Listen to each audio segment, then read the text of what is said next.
Y bueno, pues el día de hoy vamos a avanzar, vamos a tener, espero que se alcance a ver bien en la pantalla, vamos a tener este contenido en la prédica que vamos a ver. Estamos avanzando en el estudio del Evangelio de Mateo y estamos en lo que conocemos como el Sermón del Monte. Este sermón son las palabras que el mismísimo Maestro Jesús enseñó a sus discípulos y a sus seguidores que estaban con él en ese momento. Y por extensión, él nos está hablando a los que el día de hoy estamos aquí, que somos sus seguidores, que espero que seamos todos. El Sermón del Monte, la que sigue.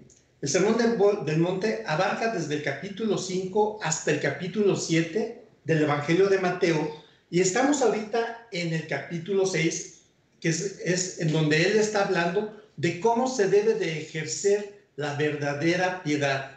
La semana pasada el pastor Mario nos habló en forma por demás magistral de cómo se debe hacer esto y que la verdadera piedad es el resultado de un corazón piadoso que se muestra en acciones o hechos justos que debemos de ejercitar en nuestro diario caminar con Dios, buscando darle la gloria a Él y no a nosotros mismos. Y vimos dos elementos de la verdadera piedad la semana pasada. Del versículo 2 al versículo 4 del capítulo 6, vimos las limosnas, ¿recuerdan? Donde Dios pide que se glorifique su nombre haciendo actos de misericordia, ayudando a los necesitados. Del versículo 5 al versículo 15, vimos la disciplina de la oración y enseña que debe hacerse esta oración con una sincera intimidad, reconociendo y dependiendo de Dios. Y el día de hoy vamos a ver el tercer elemento. Yo sé que no hemos, bueno, al menos en mi caso, este tercer elemento es uno de los que menos he estudiado y de los que menos he puesto en práctica. Y estoy hablando del ayuno. Lo bueno de estos estudios expositivos que hacemos de cada libro es de que tenemos que ver todos los temas que abarca. Entonces, el día de hoy vamos a ver un poco de lo que es el ayuno. Y vamos a abrir nuestras Biblias o a encender nuestras Biblias, no sé cómo la tengas, si en físico o en electrónico, de cualquier forma. Vamos a ir a nuestras Biblias y vamos a leer Mateo 6, el pasaje que está del versículo 16 al versículo 18. Mateo 6, del versículo 6 al versículo 18. Dice así la palabra: Cuando ayunéis, no seáis austeros como los hipócritas, porque ellos demudan sus rostros para mostrar a los hombres que ayunan. De cierto os digo que ya tienen su recompensa. Pero tú, cuando ayunes, unge tu cabeza y lava tu rostro, para no mostrar a los hombres que ayunas, sino a tu Padre que está en secreto, y tu Padre que ve en lo secreto te recompensará en público. Al igual que con la limosna y la oración, entonces Jesús inicia este pasaje con la frase ¿cuándo? O sea, refiriéndose a que Él da por hecho que sus discípulos y sus seguidores lo hacen. Y como dije, es algo que no se predica mucho, al menos yo no lo he escuchado mucho, así que vamos a estudiar un poco sobre lo que es el ayuno. ¿Qué es el ayuno? El ayuno viene de la palabra griega nesteo, que es simplemente la abstinencia parcial o total de alimento y o bebida por un periodo de tiempo determinado. El ayuno era obligatorio para los judíos. La ley de Dios los obligaba a ayunar un solo día al año. Y ese día al año era el día de la expiación. Y eso lo encontramos en el libro de Levítico. Si me pueden acompañar al libro de Levítico, en el Pentateuco. Levítico capítulo 16, versículo 29. Capítulo 16, versículo 29 dice: y esto tendréis por estatuto perpetuo. En el mes séptimo, a los 10 días del mes, afligiréis vuestras almas, y ninguna obra haréis, ni el natural ni el extranjero que mora entre vosotros. Entonces aquí la palabra clave es aflicción, afligir, que se refería a abstenerse de todos los deleites corporales, en señal de humillación y contrición por los pecados del pueblo. Y todos, en ese día, todo el pueblo, exceptuando los niños y los enfermos, todos ayunaban ese día. Pero claro, hubo ayunos de diferente duración y en diferente tiempo, como vamos a ver. En la Biblia tenemos varios ejemplos de ayuno, tenemos muchos ejemplos. Personas que ayunaron por diferentes motivos, en diferentes tiempos, fuera del día de la expiación y en diferente duración. Y quiero que vayamos a ver solamente unos pocos casos.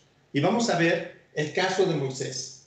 Moisés, ¿recuerdan cuando Dios le pidió que subiera al monte Sinaí porque iba a recibir las tablas de la ley? Moisés sabía que en el monte iba a estar ante la presencia de Dios y entendió la importancia y la solemnidad de ese momento.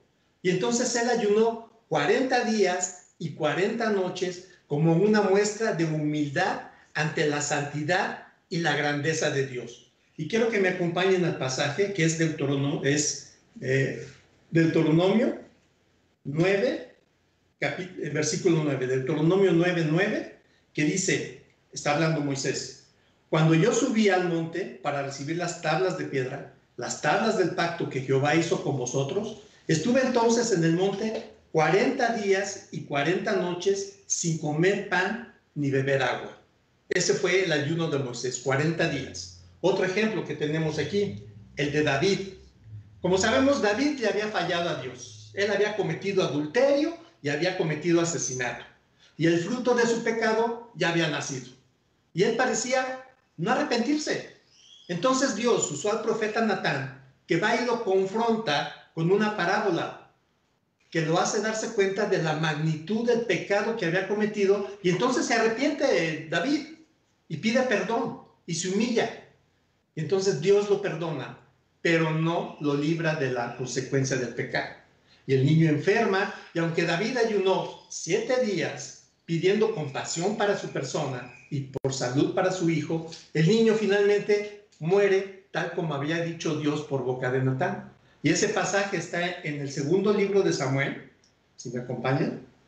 Segundo libro de Samuel, capítulo 12, versículo 16 y 18. Dice así la palabra en segundo de Samuel, capítulo 12, versículo 16. Dice, entonces David rogó a Dios por el niño y ayunó David. Y entró y pasó la noche acostado en tierra. Y luego el 18, y dice, y se levantaron los ancianos de su casa y fueron a él para hacerlo levantar de la tierra, mas él no quiso ni comió con ellos pan. Y al 7º día murió el niño, y todos ya sabemos el resultado. A partir de ahí, él sabe que es perdonado, pero tuvo que pagar el pecado. Finalmente David ayunó estos días por compasión y por salud para su hijo. Otro ejemplo que tenemos es el de Esther. ¿Recuerdan la reina Esther? La reina que debía interceder ante su esposo, el rey Asuero, para pedir clemencia por el pueblo judío, ya que Amán, uno de los funcionarios de más alto rango, había decretado que todos debían de inclinarse ante su persona. Pero el pueblo no lo hizo, porque ellos solamente se inclinaban ante Dios. Entonces Amán se las arregló para que el rey decretara la destrucción del pueblo judío por no inclinarse ante él. ¿Y qué pasó? Mardoqueo, el pariente de Esther, le pide que intercediera por ellos ante el rey. Y ella, al ver la urgencia, la importancia de este asunto, pidió al pueblo el esfuerzo de ellos y el compromiso de todos, y los mandó a ayunar por 3 días, junto con ella y sus doncellas, para que Dios le diera gracia delante del rey, pues iba a presentarse ante el rey, pero sin haber sido llamada, y eso le pudiera costar la cabeza. Entonces, y también ayuna para que le dé Dios, hablando el corazón del rey, y perdone a los judíos. Y este pasaje lo encontramos en Esther precisamente, Esther 4, libro de Esther, capítulo 4, versículo 15 y 16, que dice la palabra así: y Esther dijo que respondiesen a Mardoqueo: ve y reúne a todos los judíos que se hallan en Susa y ayunad por mí, y no comáis ni bebáis en 3 días, noche y día. Yo también con mis doncellas ayunaré igualmente, y entonces entraré a ver al rey, aunque no sea conforme a la ley. Y si perezco, que perezca. O sea, ella está pidiendo a Dios por algo que quiere, pero también pone la voluntad de Dios antes que nada. Dice, si perezco, que así sea.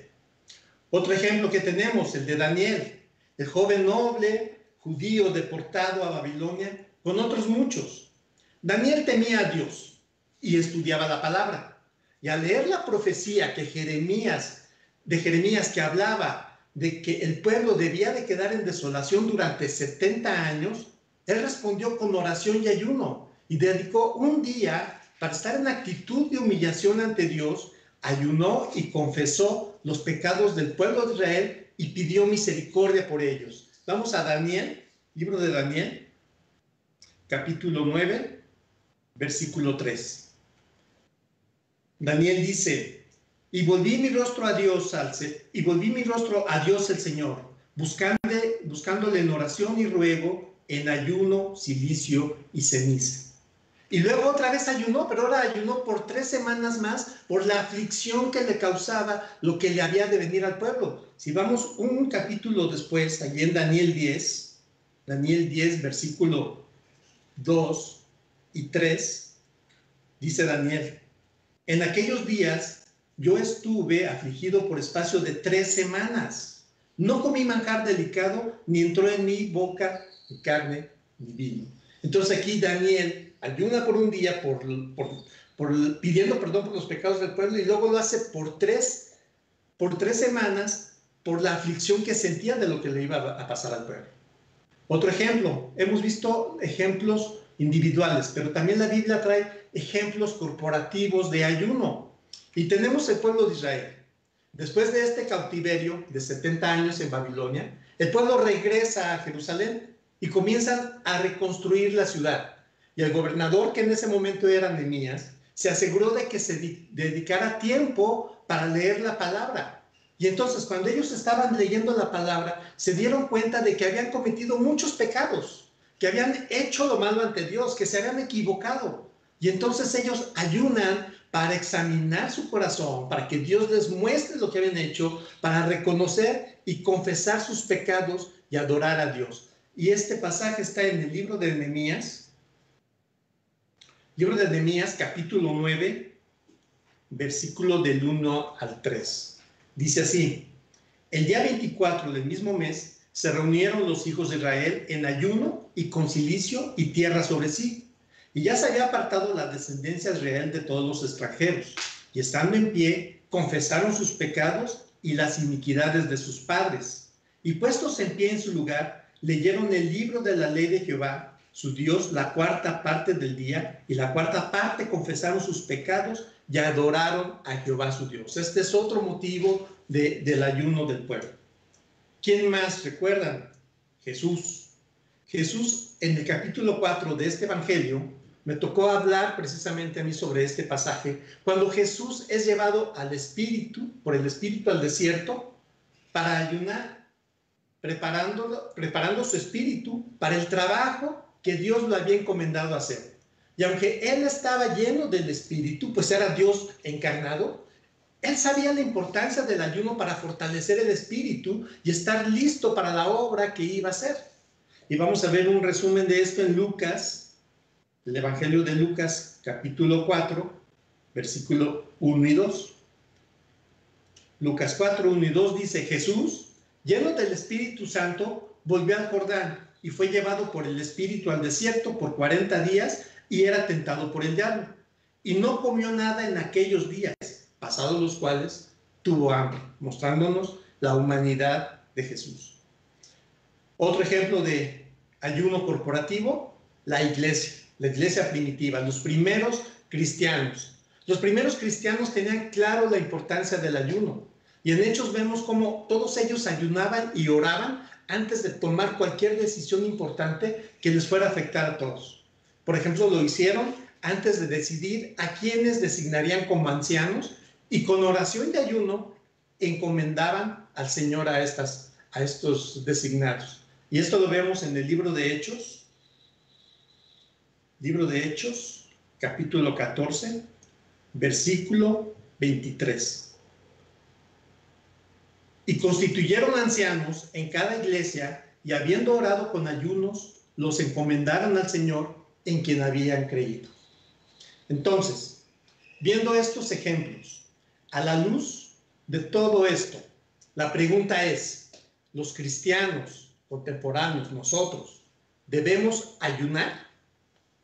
Y la respuesta es sí, absolutamente sí. Jesús dijo que sus discípulos ayunarían cuando Él les fuera quitado, ¿recuerdan? Si vamos a Marcos, Evangelio de Marcos, capítulo 2, versículo 19, dice, Jesús les dijo, bueno, desde el 18, cuando viene la pregunta, los discípulos de Juan el Bautista y los fariseos ayunaban y vinieron y le dijeron, ¿por qué los discípulos de Juan y los fariseos ayunan y tus discípulos no ayunan? Jesús les dijo, ¿acaso pueden los que están de boda ayunar mientras está con ellos el esposo? Entre tanto que tienen consigo al esposo, no pueden ayunar. Pero vendrán días cuando el esposo les será quitado y entonces en aquellos días ayunarán. Aquí no dice con qué frecuencia se haga. Eso lo deja en manos del Espíritu que mora en nosotros. Así que el ayuno es un acto voluntario. El ayuno es un acto voluntario, pero no con fines egoístas, como perder peso, por ejemplo, o para obligar a Dios a hacer algo, o para que nosotros parezcamos más espirituales.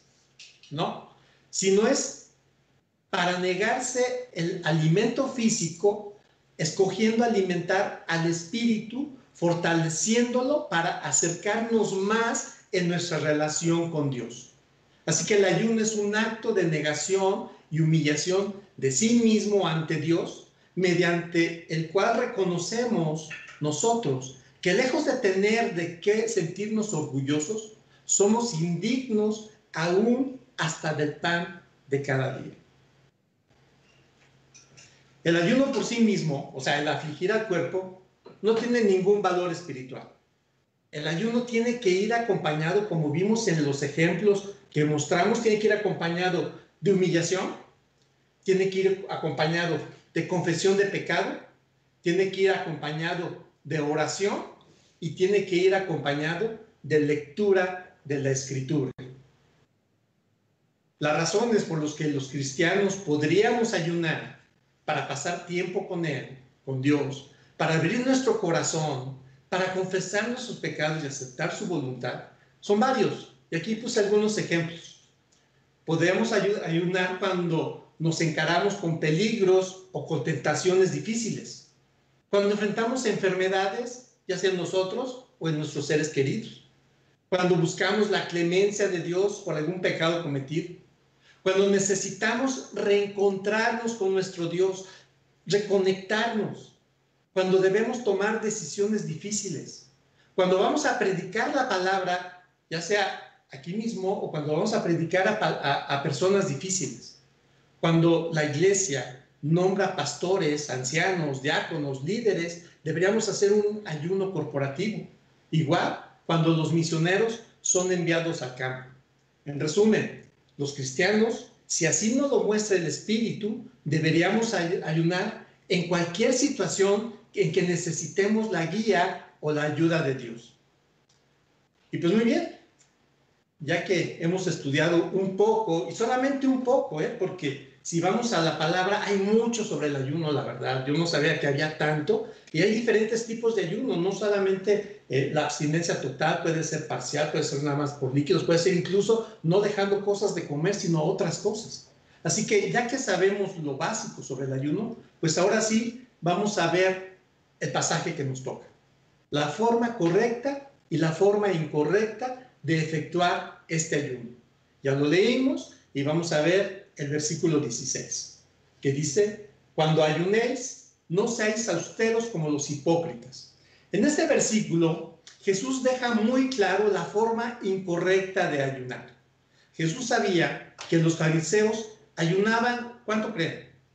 No una, no 2 veces al año, no 3 veces. Vamos a Lucas, vamos al Evangelio de Lucas, vamos al capítulo 18, versículo 11 y 12. Dice, el fariseo, puesto en pie, oraba consigo mismo de esta manera: Dios, te doy gracias porque no soy como los otros hombres, ladrones, injustos, adúlteros, ni aun como este publicano, el que estaba ahí a su lado. Ayuno 2 veces a la semana. O sea, ellos eran los campeones del ayuno. ¿Por qué no? Eran los campeones. Pero Jesús no los critica por eso. Bueno, pues si el Espíritu los guía a ayunar 2 veces por semana o 2 veces por día, está bien. Jesús los critica por la forma que lo hacen. Él los llama hipócritas. Esta palabra ya la hemos estudiado en otros mensajes, que la palabra griega para hipócritas es hipócrites. Es el que finge, el que simula, el que actúa para un público. Estos hipócritas no sentían tristeza por sus pecados. Realmente no. Solo fingían humildad y tristeza. Y esto se llama soberbia. Ellos demudaban sus rostros, o sea, dejaban que se les colgara, los desfiguraban, no se lavaban, no se peinaban y se cubrían encima todavía con ceniza. Y con esta otra cara querían demostrar una devoción profunda y que estaban muy afligidos por Dios. En realidad, estos hipócritas pues eran unos incrédulos. Ellos solamente eran religiosos. Querían cumplir con un ritual y que todos se dieran cuenta que también lo estaban haciendo. Estos actos religiosos de piedad eran para ser vistos por los hombres, para ganar la atención de los hombres, para impresionarlos, buscando sus aplausos, buscando su alabanza y su aprobación, y no la de Dios. Y así, tal como los actores cuando suben al escenario y les aplauden y dicen ellos que es su mayor recompensa recibir esos aplausos por su interpretación, estos hipócritas con el reconocimiento de los hombres ya tenían su recompensa, ya no les interesaba la recompensa de Dios. Y como se dijo el domingo pasado aquí, no puede haber 2 recompensas por el mismo acto. O se tiene la recompensa del hombre o se tiene la recompensa de Dios. Versículo 17. La forma correcta de ayunar. Dice el pasaje, pero tú cuando ayunes, unge tu cabeza y lava tu rostro. Mateo 6, versículo 17. Entonces Jesús aquí no nos manda ayunar en sí, pero tampoco lo está prohibiendo, es lo que está diciendo. Si el Espíritu te ha encaminado a que ayunes, ok, hazlo, pero hazlo de forma correcta, de forma que no sea notorio a los demás. El ayuno, al igual que la limosna y al igual que la oración que vimos la semana pasada, deben ser actos de devoción solamente para Dios. Por lo tanto, no debe practicarse por ostentación, no debe practicarse con cara triste, abatida. Pon cara alegre, unge tu cabeza, lava tu rostro, o sea, arréglate como todos los días para que nadie note que estás en ayuno. Solamente Dios lo va a ver. Versículo 18. Dice, para no mostrar a los hombres que ayunas, sino a tu Padre que está en secreto, y tu Padre que ve en lo secreto, te recompensará en público. Al no mostrar a los hombres tu ayuno, no tendrás su alabanza, pero sí la alabanza de Dios, que es la única que importa. Si somos humildes y sinceros al ayunar, y tenemos por testigo no al hombre, sino al Dios omnisciente, al Dios que no se le pasa nada, al que todo lo sabe, al que todo está expuesto ante sus ojos. Entonces hallaremos que Él ve en lo secreto de nuestro corazón y nos recompensará en público. Realmente no sabemos cómo lo hará, pero sí sabemos que esa recompensa será la más grande que cualquiera de las que nosotros podamos imaginar. Y quiero que me acompañes al libro de Jeremías, capítulo 29, versículo 11. Jeremías 29, 11. Dice así, porque yo sé, está hablando Jehová, porque yo sé los pensamientos que tengo acerca de vosotros, dice Jehová, pensamientos de paz y no de mal, para daros el fin que esperáis. Él sabe lo que necesitamos, Él sabe por lo que estamos ayunando, orando, y entonces Él nos dará esa recompensa que será la mejor recompensa para nosotros. ¿Quieres acercarte más a Dios? ¿Deseas recibir dirección en alguna importante decisión? ¿Estás pasando por un tiempo de angustia, tentación o desánimo en tu vida? Puede que este que este sea un buen momento para orar. Ahorita que estamos en este tiempo de confinamiento, ahorita que estamos en este tiempo, pues digamos, que no podemos hacer más cosas, pues quizás este sea el tiempo que podamos tomar esa decisión de ayunar y retirarnos de hacer ayuno. Entonces, Él no rechaza a aquel que se acerca con sinceridad, que de corazón lo busca. Y ahí mismo en Jeremías 29, donde estamos, vamos a leer el versículo 12 y 13. Dice, entonces me invocaréis y vendréis y oraréis a mí y yo oiré. Y me buscaréis y me hallaréis porque me buscaréis de todo vuestro corazón. O sea, si lo damos y lo buscamos en ayuno, en oración, con humildad, con sinceridad, Él nos va a recibir. Él quiere que nos acerquemos a Él. Pero ahora de pronto, si volvemos a nuestro pasaje de Mateo, en Mateo 6, Jesús parece que empieza a hablar sobre otro tema. Está hablando de la verdadera piedad y ahora empieza a hablar de los tesoros terrenales y los tesoros celestiales. Parece que hay un cambio brusco, pero no. La verdad es que Él sigue un mismo hilo de pensamiento. Y vamos a leer del versículo 19 del capítulo 6 de Mateo hasta el versículo 21. Del versículo 1 al 18, ¿Él de qué ha venido hablando? Jesús ha venido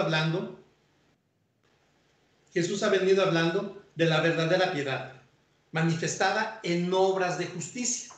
Y ahora Él dice que para hacer estas obras necesitamos tener nuestras prioridades bien definidas y bien enfocadas en qué es lo que queremos, qué es lo más importante para nosotros.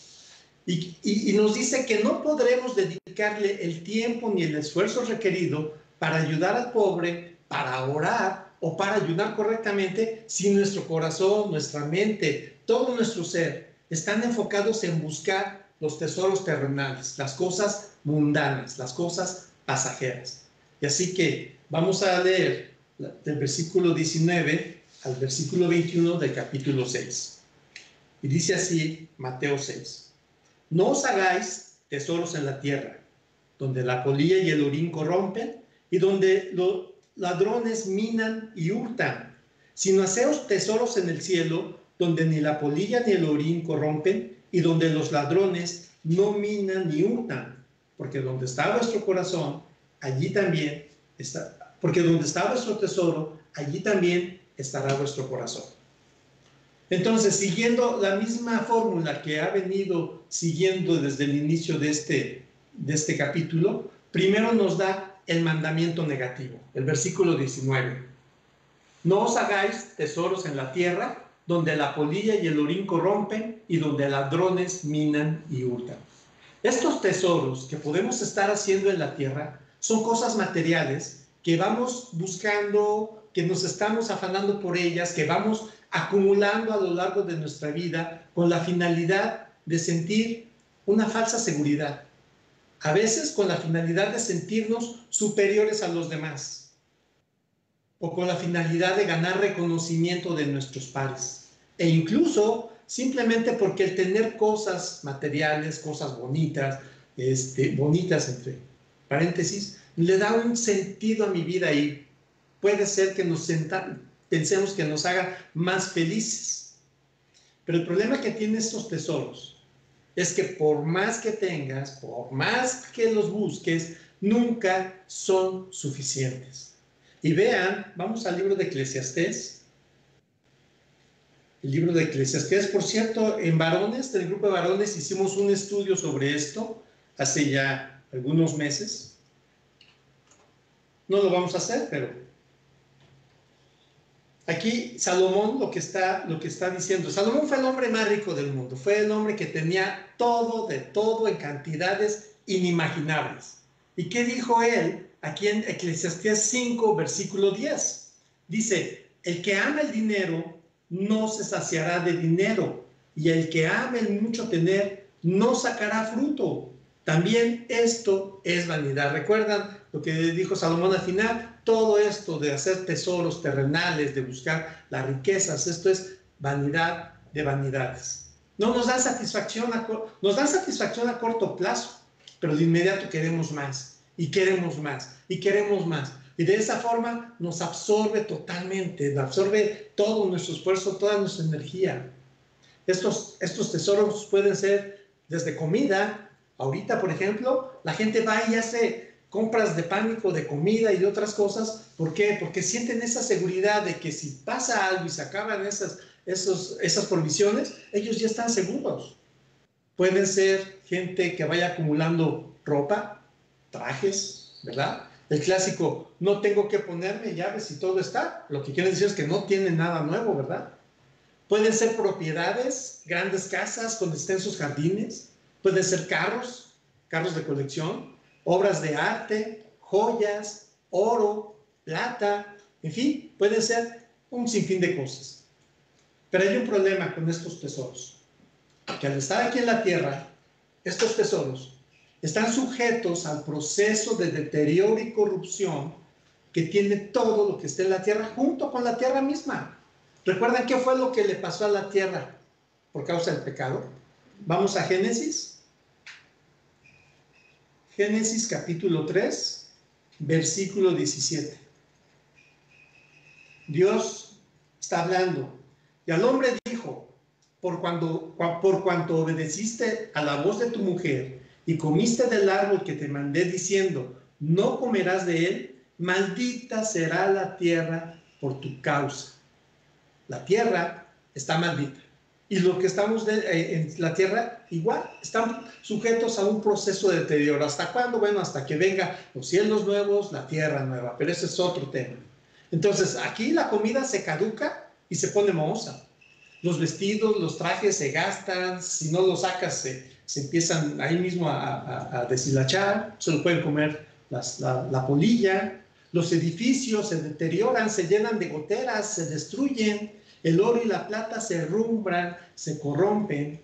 Y además de este deterioro natural, también hay otros deterioros o pérdidas causadas por desastres, como plagas, tal como lo dice el pasaje, plagas como las termitas, langostas, ratones. Tenemos desastres naturales y pérdidas por huracanes, por inundaciones. No sé si han visto fotos donde está la inundación y la gente arriba en la azotea de la casa y la casa dentro, todo lo que habían acumulado, pues flotando en el agua, echándose a perder. Terremotos, no se diga aquí en México, tifones y un sinfín de cosas. Todo eso es lo que representa la polilla y el orín. Y en cuanto a los ladrones que minan y hurtan, no solamente se refiere a lo obvio, esas personas malas y ávidas de hacerse de lo que no es suyo y de lo que no trabajaron, sino también se refieren a que podemos sufrir merma por otras causas, por ejemplo, por la inflación, por quiebras bancarias. ¿Recuerdan el Fobaproa, los que vivimos, que todavía debemos, me parece? El desfalco de los bienes raíces que hubo en Estados Unidos y en España, ¿recuerdan? O lo que estamos ahorita pasando actualmente, esta pandemia, que realmente impide salir a trabajar y que lo que teníamos se va poco a poco desgastando.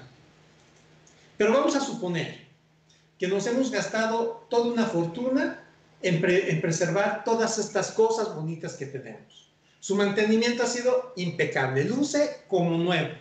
Y no hemos pasado por ninguna situación de crisis ni nada de eso, todo lo tenemos completo. Pero se te ha olvidado algo muy importante: tu mortalidad. Algún día, por más seguros de vidas que tengas, por más seguro de gastos médicos que tú tengas, algún día vendrán por tu alma y nada, ni siquiera una motita de polvo aquí te podrás llevar contigo. Y ve lo que dice Lucas en el capítulo 12. Lucas capítulo 12, versículo 20. Lucas 12, 20 dice: pero Dios le dijo, necio, esta noche vienen a pedir tu alma, y lo que has provisto, ¿de quién será? Igual nosotros, por todo lo que hemos luchado, lo que hemos acumulado, ¿para quién será? Puede alguien decir, bueno, para mi esposa, para mis hijos, no sé, pero ¿estás seguro? Tú ya no tienes el control de nada. Realmente, todo eso por lo que te has esforzado y en lo que has puesto tu esperanza, se desvaneció. Versículo 20, ¿qué dice Jesús? Dice, sino haceos tesoros en el cielo, donde ni la polilla ni el orín corrompen, y donde ladrones no minan ni hurtan. Entonces Jesús ahora está dando el mandamiento positivo y pide que busquemos, pide que hagamos, que acumulemos tesoros en el cielo, donde nada ni nadie nos lo podrá quitar. Pero ¿cómo tenemos que hacer esos tesoros en el cielo? Jesús le dijo a un joven cuando le preguntó cómo heredar la vida eterna. ¿Recuerdan allá en Marcos 10:21? Acompáñenme a Marcos 10:21. Marcos capítulo 10, versículo 21. Jesús le contestó a este joven. Entonces Jesús, mirándole, le amó y le dijo, una cosa te falta. Anda, vende todo lo que tienes y dalo a los pobres, y tendrás tesoro en el cielo. Y ven, sígueme tomando tu cruz. Jesús le dijo al joven rico que debía de vender todo, que se lo diera a los pobres y que entonces tendría tesoros en el cielo. Aquí lo que Jesús le está diciendo es que renuncie a sus tesoros en la tierra para obtener los tesoros en el cielo. Y entonces una primera interpretación de cómo nosotros podemos obtener tesoros en el cielo es cuando alguien decide seguir a Cristo, hacerlo su Señor y Salvador. Ahí inician los tesoros en el cielo. Pues con esa decisión, que es en un instante, con esa decisión él ya ha ganado varias cosas, entre ellos la vida eterna, la salvación de la condenación, ya tiene el amor de Cristo que sobrepasa todo entendimiento, ya tiene la justificación por la fe, la paz para con Dios y la esperanza de gloria de Dios. Y eso por decir solamente algunos de los tesoros, porque hay muchos más. Si tú vas a la palabra de Dios, te vas a enterar de todo lo que te estás perdiendo si no has buscado los tesoros de Dios, los tesoros del cielo. Y además en el capítulo 5 de Mateo que ya vimos, Jesús promete bienaventuranzas a los que cultivan ciertas virtudes. ¿Recuerdan? Jesús les dice, bienaventurados los que, ¿qué dice? Los que son pobres de espíritu, los que se humillan, los que son humildes, los que tienen hambre y sed de justicia, los que son compasivos, los puros de corazón, los pacificadores, los que sufren persecución y burla por causa de él, todos ellos son bienaventurados. Y estas bienaventuranzas también son tesoros en el cielo. Y en el capítulo 6 vimos que Dios recompensará a quienes ayudan, a quienes dan limosna en privado, que Dios recompensará a quien ora en secreto. Y acabamos de ver hace un momento que Dios recompensará a quien ayuna en secreto. Estas recompensas también son tesoros en el cielo. Y aunque muchos de estos tesoros, como vimos ya los estamos disfrutando desde ahora, como la paz con Dios, como el amor de Cristo, como la libertad del pecado, como las oraciones que nos han sido contestadas, solo por poner algunos, los más grandes tesoros nos están esperando en el cielo, como espera una herencia a que sea reclamada. Y estos tesoros son a prueba de polilla, son a prueba de orín y a prueba de ladrones. Vean lo que dijo Pedro en su primera epístola de Pedro, capítulo 1, primera epístola de Pedro, capítulo 1, versículo 3 al 5. Dijo así: bendito el Dios y Padre de nuestro Señor Jesucristo, que según su grande misericordia nos hizo renacer para una esperanza viva, por la resurrección de Jesucristo de los muertos, para una herencia incorruptible, o sea, que no se va a echar a perder, incontaminada, que no se va a llenar de impuestos, que no se va a llenar de moho, e inmarcesible, o sea, que no va a perder valor, reservada, o sea, está esperando, ¿en dónde? En los cielos, dice ahí. ¿Qué lugar más seguro puede haber? ¿Para quién? para vosotros, para nosotros, está personalizada. Y cuyo mayor baluarte dice aquí, que sois guardados por el poder de Dios mediante la fe para alcanzar la salvación. Este es nuestro mayor tesoro en el cielo, la salvación de nuestras almas. Volviendo a nuestro pasaje de Mateo 6, en el versículo 21, dice Jesús, porque donde esté vuestro tesoro, allí también vuestro corazón, allí estará también vuestro corazón.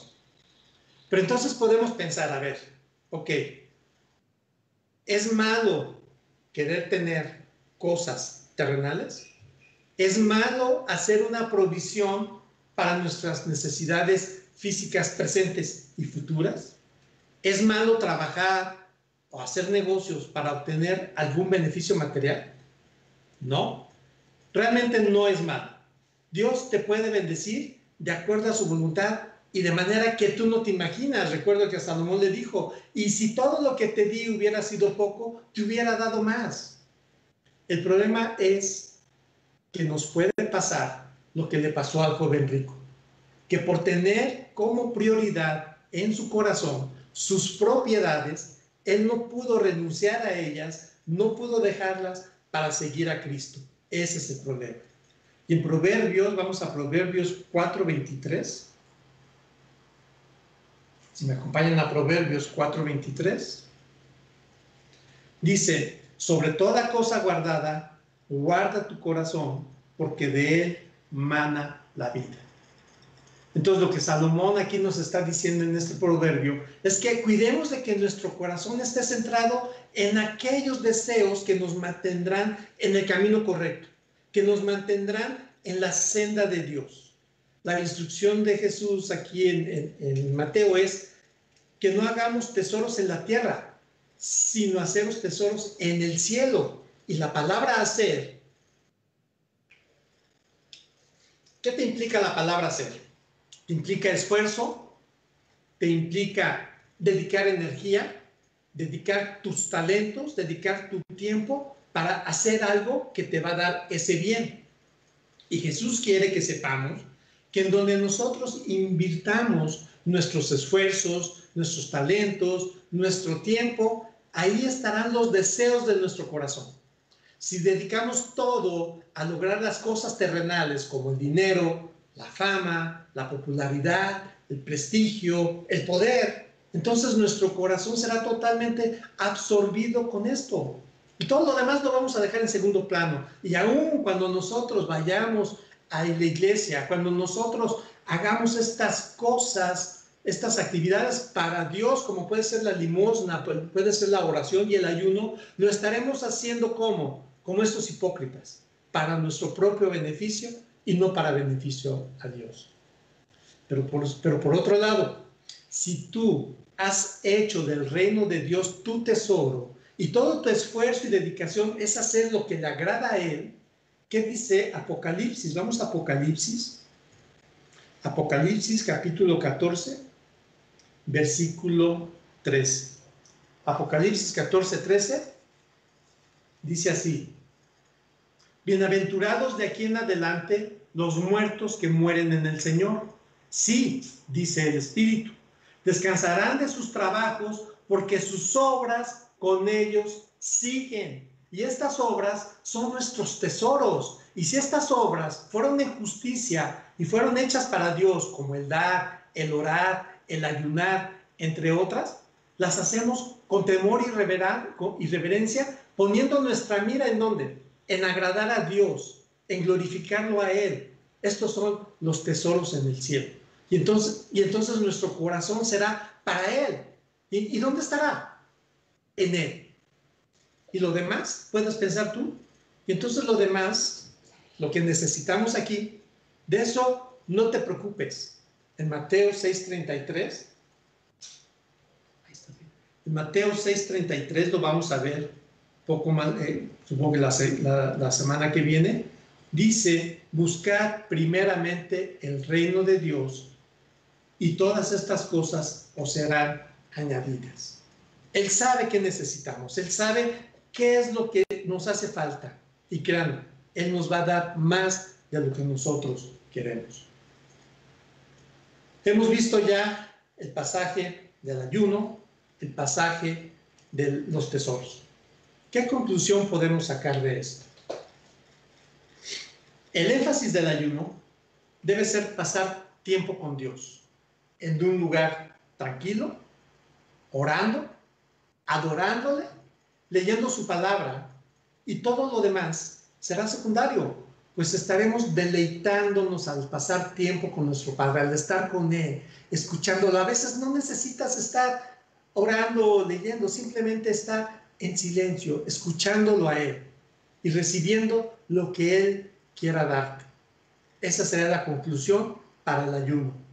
Por otro lado, los afectos de nuestro corazón determinan nuestras prioridades, lo acabamos de ver. Si nuestro tesoro está en el cielo, nuestro corazón estará allí también. Y estaremos entonces preocupados por nuestra santidad, por llegar a ser más como Cristo, por compartir el Evangelio, por construir en la tierra su reino y no nuestro reino, recordando que todo lo que tenemos, todo proviene de Él, que todo es de Él y que nosotros simplemente somos aquí en la tierra sus administradores y somos extranjeros en esta tierra, y que cuando regresemos a nuestra patria, que es el cielo, todo esto se quedará aquí.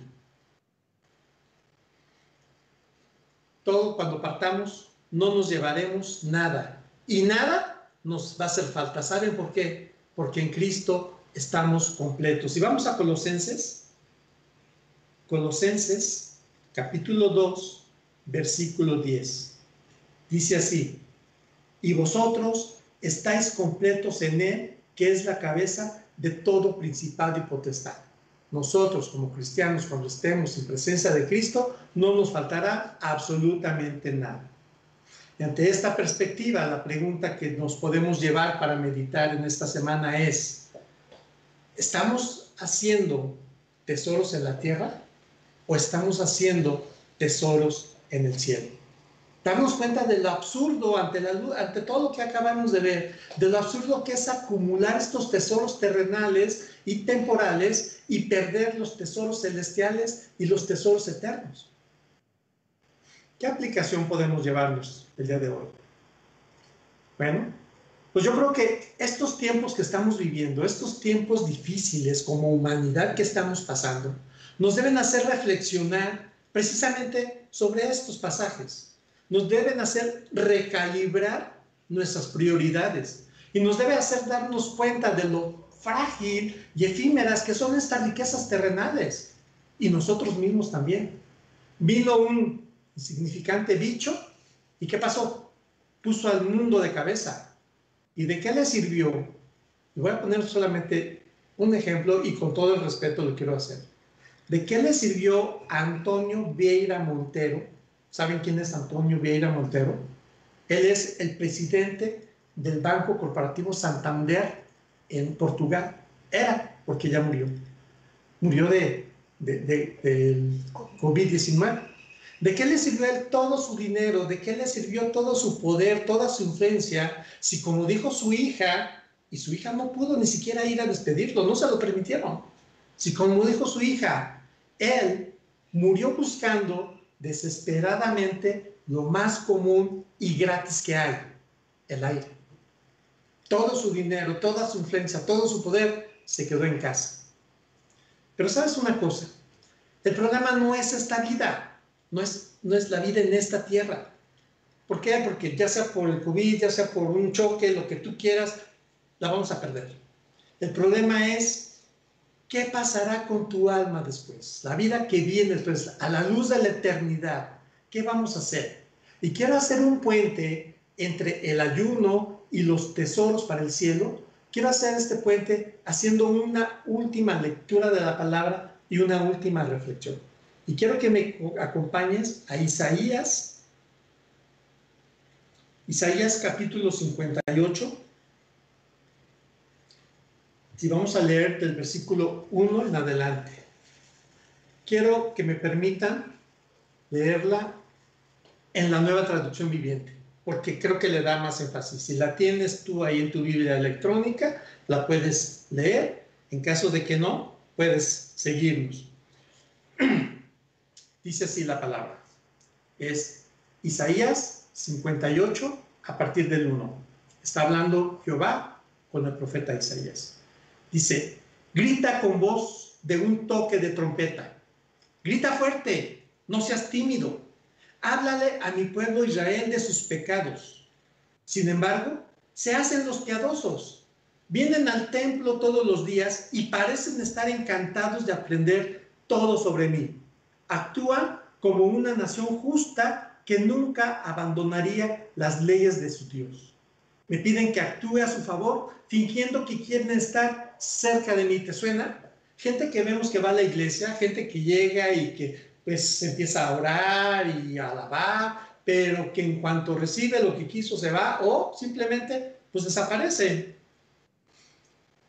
Dice, me piden que actúe a su favor, el versículo 2 todavía, fingiendo que quieren estar cerca de mí. Versículo 3, hemos ayunado delante de ti, dicen ellos.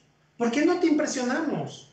Hemos sido severos con nosotros mismos y ni siquiera te das cuenta. Les diré por qué, les contestó. Es porque ayunan para complacerse a sí mismos. Aún mientras ayunan, oprimen a sus trabajadores. Gente que dice ser compasiva y que si tiene un cargo de líder, tiene una empresa, exprime a sus trabajadores. Versículo 4. ¿De qué les sirve ayunar si siguen con sus peleas y riñas? ¡Auch! Este me pegó. Con esta clase de ayuno nunca lograrán nada conmigo. Ustedes se humillan al hacer penitencia por pura fórmula. Lo hacemos ya por costumbre, lo hacemos por tradición. Inclinan la cabeza como cañas al viento y se visten de tela áspera y se cubren de ceniza. ¿A eso le llaman ayunar? ¿Realmente creen que eso agrada al Señor? No. Esta es la clase de ayuno que quiero. Pongan en libertad a los que están encarcelados injustamente. Aquí nos está hablando de que debemos hablar el evangelio para liberar a los que están encarcelados en el pecado. Alivien la carga de los que trabajan para ustedes. Ayuda, pon el hombro, habla donde Dios te ponga, ya sea en tu trabajo, con tus vecinos, ayúdalos a llevar sus cargas. Dejen en libertad a los oprimidos y suelten las cadenas que atan a la gente de nuevo. Libéralos con la palabra. Compartan sus comidas con los hambrientos. Sé empático con la gente que no tiene. Y den refugio a los que no tienen hogar. Sean hospedadores. Denle ropa a quienes la necesitan y no se escondan de parientes que precisan su ayuda. Y entonces su salvación llegará como el amanecer y sus heridas sanarán con rapidez. Su justicia los guiará hacia adelante y atrás los protegerá la gloria del Señor. Entonces, cuando ustedes llamen, el Señor les responderá, sí, aquí estoy, y les contestará enseguida. Levanten el pesado yugo de la opresión, dejen de señalar con el dedo y de esparcir rumores maliciosos. Alimenten a los hambrientos y ayuden a los que están en apuros. Entonces, su luz resplandecerá desde la oscuridad y la oscuridad que lo rodea será tan radiante como el mediodía. Y entonces, solamente así, quizás, cuando el Señor te llame a su presencia, podrás escuchar la voz que te dice, bien, buen siervo y fiel. Sobre poco has sido fiel, sobre mucho te pondré. Entra en el gozo de tu Señor. Vamos a orar. Gracias, Señor, te damos el día de hoy, porque tú nos has permitido, pues, otro domingo venir a tu palabra, abrirla, Señor, leerla, escudriñarla, saber qué es lo que tú quieres para nosotros el día de hoy. Y nos hemos dado cuenta, Señor, de que el verdadero ayuno, pues, no es solamente privarnos de alimento, privarnos de bebida, sino es privarnos nosotros para darles a los demás. Y te pedimos, Padre, que tú el día de hoy escudriñes nuestro corazón, nos escudriñes y nos muestres qué es lo que estamos haciendo mal, en qué quieres tú que cambiemos, qué quieres que dejemos, que nos des esa empatía con nosotros y que nosotros podamos ayudar a las personas, que en esta situación en que estemos pasando, pues no nos encerremos en nuestras casas, sí, en lo físico sí, pero ayúdanos, Señor. Te pedimos porque tú el día de hoy nos des un nuevo espíritu, un nuevo deseo del espíritu de llevar el ayuno y hacer estos tesoros que hemos visto, Señor. Gracias te damos por tu palabra y te pedimos que tú nos ayudes a llevarla a cabo. Te pido, Padre, por cada persona que esté el día de hoy escuchando aquí, que tú le refuerces su fe, que tú no permitas que él se separe de ti, que esta situación que estamos viendo como oscuridad, con esto de ver por los demás se vuelva oportunidad y se vuelva luz, Señor, que realmente seamos luz, que seamos sal en este mundo que está pasando por esto. Gracias, Señor, te damos, y por aquellos que el día de hoy escucharon y que no han hecho de Jesús su Señor, pues también te pedimos por eso, Señor, porque tú hagas el milagro. Ponemos el resto del día y esta semana en tus manos para que tú nos bendigas, Señor, para que tú nos ayudes a ser siervos fieles. En el nombre de Cristo Jesús, oramos. Amén. Y bueno, pues estamos despedidos y esperemos que nos veamos pronto en nuestra iglesia. Muchas gracias.